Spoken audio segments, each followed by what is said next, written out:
So I got here a bit early, but no worries. I thought I'd take the opportunity to just do a quick explanation of the work I had to do on my bike after it blew up. So anyway, the old engine was completely totaled. Like, I found that it had spun a bearing, and the shells were completely rooted. Like, there was nothing salvageable on it. So what actually happened is, inside here, you got your little flywheel there, you got your clutch basket there, and in between the two, there's a very small gear there, which drives the oil pump. And what happened is the drive pin inside that gear actually managed to drop out, so the gear wasn't giving any drive to the oil pump shaft. And so, being a complete oil pump failure, there was no oil pressure. Like, none whatsoever. And that's what happened. Anyway, I had a few comments on my video when I explained on the video when it actually destroyed itself, and a few people are saying, "Oh, you had no oil pressure, you had your temperature light on, why'd you keep on riding, you're an idiot, yada yada yada, so on, so on, so on." And yeah, it is mostly my fault that it blew up. I should have seen the warning signs.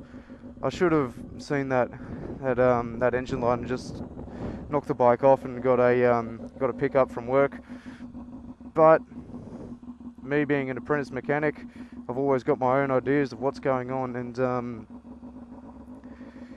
yeah, I only thought because the two lights were on, it was an electrical fault. And of course, when I got home later that night, I did a bit of research, and I found out the temperature light is actually linked directly to the oil pressure light. So when the oil pressure light comes on, the temperature light comes on straight away as well. So yeah, anyway.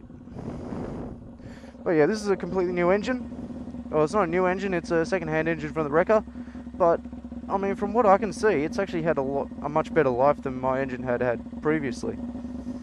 I mean, it's a lot cleaner inside. You can see there's a lot less build-up of carbon and grime.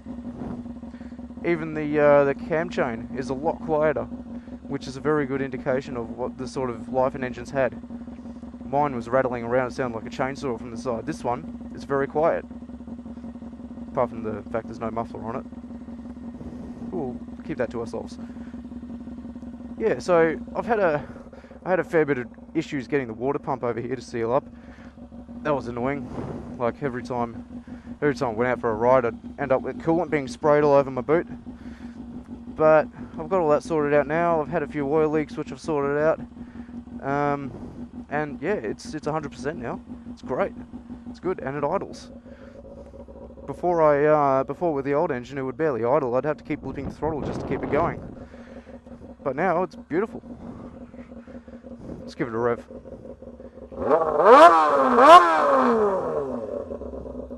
That's a great sound. I can't get enough of it. Anyway, so hopefully I'll be riding away from here today with P plates on the back instead of L's. Well, I won't because I don't have any on me, but we'll see. We'll see how we go. So yeah, see you guys.